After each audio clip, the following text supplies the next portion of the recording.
Assalamualaikum warahmatullahi wabarakatuh. Alhamdulillah kita berjumpa lagi dengan atau secara online. Semoga kita selalu dalam lindungannya Allah, terutama semoga kita diselamatkan dari virus corona ini. Amin amin ya rabbal alamin. Selanjutnya mari kita lanjutkan pelajaran hadis yang pernah kita pelajari dari kelas 8, yaitu kitab Bulughul Maram. Yang sebelumnya kita di kelas 8 belajar bab tentang adab, tentang bab zuhud wal wara, babul birri wassilah. Sekarang saatnya kelas 9 bab tarhibi min masawil akhlak, atau artinya adalah menghindari, menjauhi akhlak yang jelek atau akhlak yang tidak terpuji. Langsung saja mari kita lihat, kalian dicek, dilihat, diperhatikan. Saya baca biasa seperti biasanya di kelas. Saya bacakan 2 kali. Kalian yang memperhatikan kemudian diulangi dan dihafalkan. Nanti ada tugasnya. Bismillahirrahmanirrahim.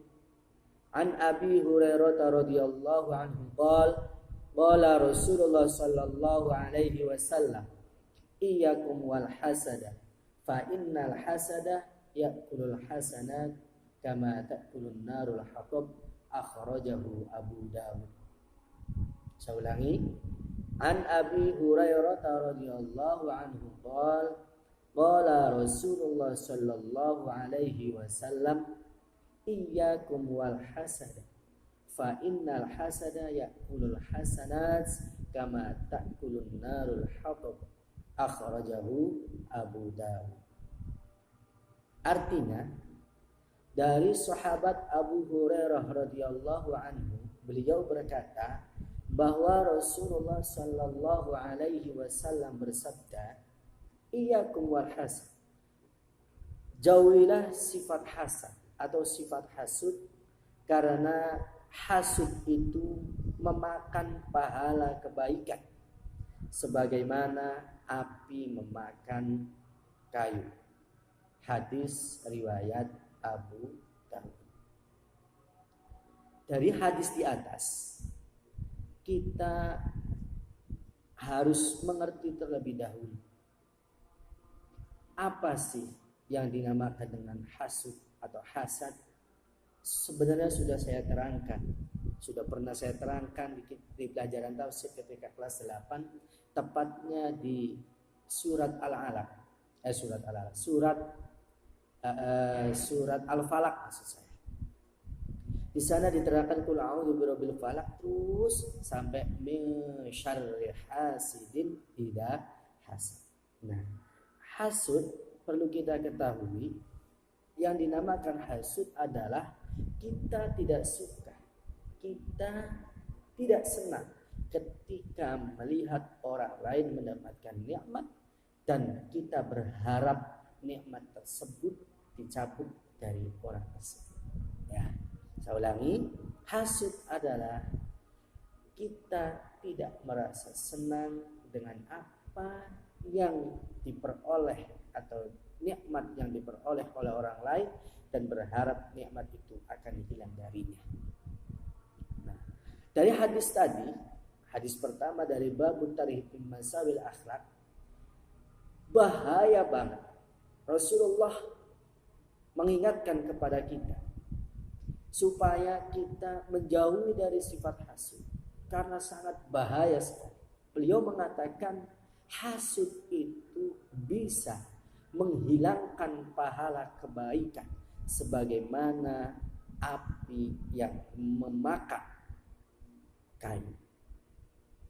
Ketika kayu nanti kena api, maka semuanya kayu tersebut akan hangus. Begitupun ketika ibadah kita dibarengi dengan sifat hasud kepada orang lain, maka ibadah yang kita lakukan tadi ini akan kehapus semua dengan adanya sifat hasud. Makanya hati-hati, ini sifat hasud sangat berbahaya sekali. Sifat hasud ini pertama kali berada di dalam surga. Ada mengatakan seperti ini, al-hasadu awwalu khati'atin dhaharat fis samawat wa awwalu ma'siyatin hadasat fil ard. Sifat hasud atau iri hati adalah dosa pertama yang muncul di surga, yakni dosa atau hasudnya iblis kepada Nabi Adam, karena Allah lebih memilih Nabi Adam sebagai khalifah di muka bumi dibandingkan iblis. Nah, ini karena sifat hasud iblis seperti itu, iri dengan khalifah, sehingga menjerumuskan Nabi Adam seperti itu. Begitu juga dari wal hasadu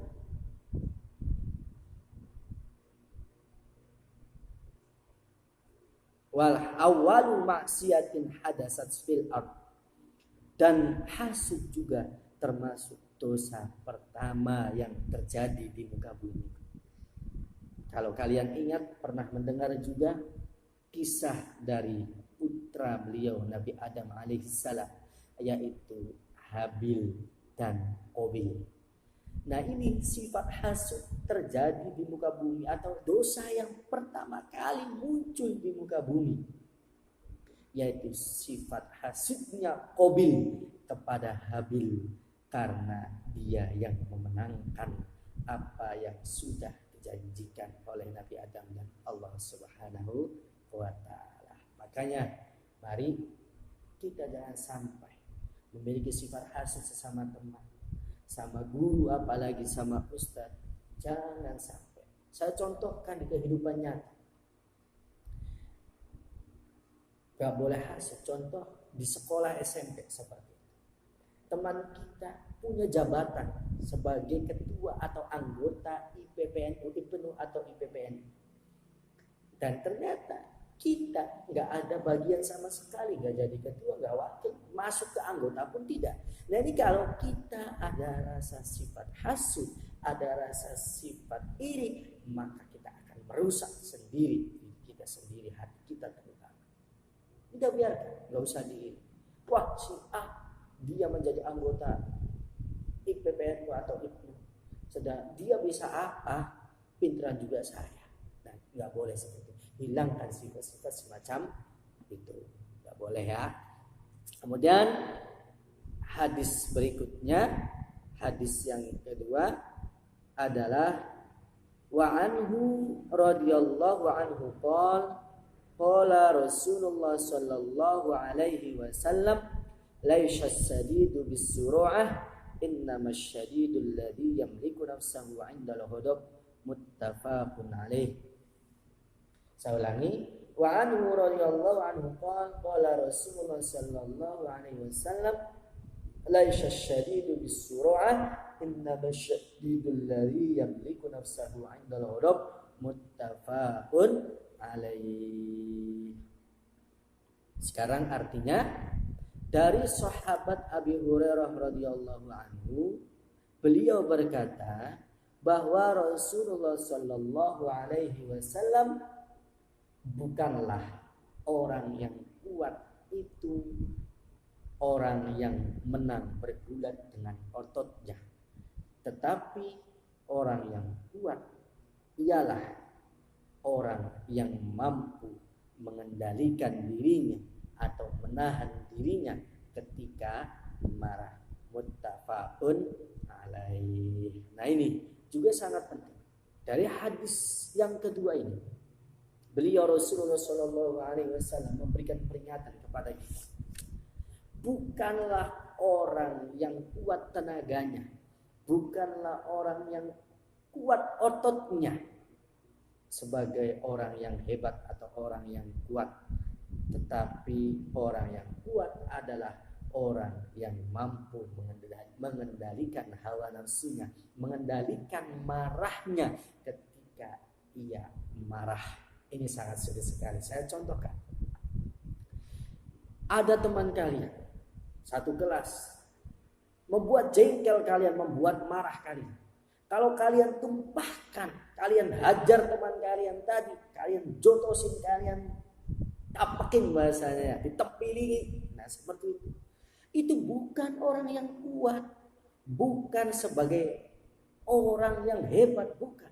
Tetapi kata Nabi Muhammad yang sebagai orang yang kuat adalah innamasyadidul ladzi yamliku nafsahu 'indal ghadab. Yakni ketika dia marah, ada yang gojlokin, ada yang ngeceh bahasanya.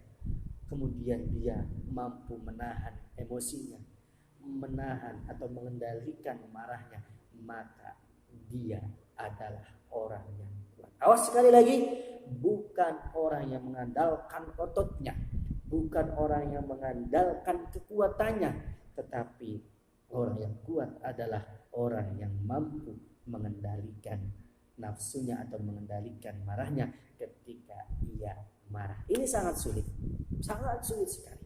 Tapi mari kita belajar dengan apa yang dikatakan oleh Nabi Muhammad tadi supaya kita termasuk orang-orang yang kuat.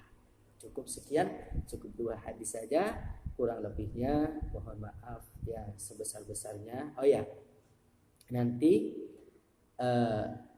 saya kasih tugas, silahkan dihafalkan 2 hadis ini beserta artinya. Sedikit-sedikit kok ya. Hafal-hafalnya cuma sedikit, insya Allah kecil. Yang biasa kita lakukan setiap kali pertemuan ada hafalannya. 2 hadis saja beserta artinya. Nanti kirim di model. Terima kasih, cukup sekian. Wassalamualaikum warahmatullahi wabarakatuh.